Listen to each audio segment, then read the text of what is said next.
কোরবানির ঈদ সামনে রেখে পশু পরিচর্যায় ব্যস্ত সময় পার করছেন দেশের বিভিন্ন জেলার খামারিরা। নরসিংদীতে ঈদ উপলক্ষে প্রস্তুত করা হয়েছে প্রায় ৮৬,০০০ গবাদি পশু। মানিকগঞ্জের খামারগুলোতে প্রাকৃতিক উপায়ে গরু মোটাতাজাকরণ করছেন খামারিরা। তবে এবার অবৈধ পথে গরু আমদানি এবং গোখাদ্যের দাম বেশি থাকায় ন্যায্য দাম পাওয়া নিয়ে দুশ্চিন্তায় তারা। প্রতিনিধিদের পাঠানো তথ্যচিত্রে আরও জানাচ্ছেন আব্দুল হামিদ। লোডশেডিং কিংবা ঘরের বাইরের তীব্র গরমে ওয়ালটন রিচার্জেবল ফ্যান থাকলে থাকবে শুধু বাতাস আর বাতাস। আর কিছুদিন পরেই পবিত্র ঈদুল আজহা। ঈদ উপলক্ষে পশু প্রস্তুতে ব্যস্ত সময় পার করছেন নরসিংদীর ৯,০০০ খামারি। প্রস্তুতকৃত ৮৫,০০০ পশুর মধ্যে স্থানীয় চাহিদা ৭৮,০০০।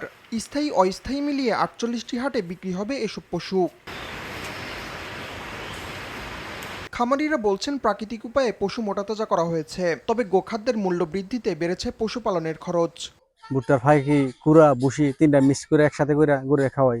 এই বছর তো আমরা একটু বিপদে পড়ে গেছি, জিনিসপত্রের দাম অনেক বেশি, যার কারণে গরু কম দামে বিক্রি করা যাইতেছে না। এখনো তো কোরবানি আরো বেশ কিছুদিন বাকি, সেই হিসেবে আমাদের এখানে মোটামুটি এখনো প্রায় অনেক গরু প্রি বুকিং হয়ে গেছে। জেলা প্রাণী সম্পদ কর্মকর্তা জানান, পশু পরিচর্যা ও বাজারজাতকরণে সব ধরনের সহযোগিতা করা হচ্ছে খামারিদের। গবাদি পশুগুলো বিক্রি করতে পারে নির্বিঘ্নে, সেই লক্ষ্যে তারা চেষ্টা চালিয়ে যাচ্ছে। আমরা খামারিদের সাথে ওতপ্রোতভাবে জড়িয়ে আছি তাদের সাথে।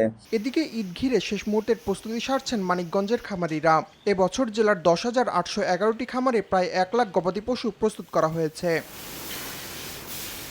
খামারিরা বলছেন ভারত ও মিয়ানমার থেকে অবৈধ পথে গরু আমদানি হলে লোকসানে পড়তে হবে তাদের। ঈদের আগ দিয়ে এই যে ভারত থেকে চোরাচালান করে গরু আসে, এই কারণে আমরা প্রত্যেক বছরই দামের সংখ্যায় থাকি, আমরা লসের সম্মুখীন হই। খাবারের তুলনা হিসাবে গরুর দাম সেরকম পাওয়া যায় না। ইন্ডিয়ান যদি গরু না আসে, ভালো একটা আশা করতেছি, ভালো দাম পাবো। জেলা প্রাণী সম্পদ দপ্তর বলছে ভারত বা মায়ানমার থেকে গরু আসতে পারে এরকম কোনো তথ্য নেই তাদের কাছে। গরু আসলে তো অবশ্যই একটা নেগেটিভ প্রভাব পড়ে, তবে সরকারিভাবে বা আমাদের কাছে এই ধরনের কোনো তথ্য নাই যে মায়ানমার বা ইন্ডিয়া থেকে গরু বাংলাদেশে প্রবেশ করছে। এই ঈদে মানিকগঞ্জে পশুর চাহিদা ধরা হয়েছে প্রায় ৬৬,০০০। স্থানীয় চাহিদা মিটিয়ে উদ্বৃত্ত থাকবে প্রায় ৩৪,০০০ পশু। আব্দুল হামিদ, RTV।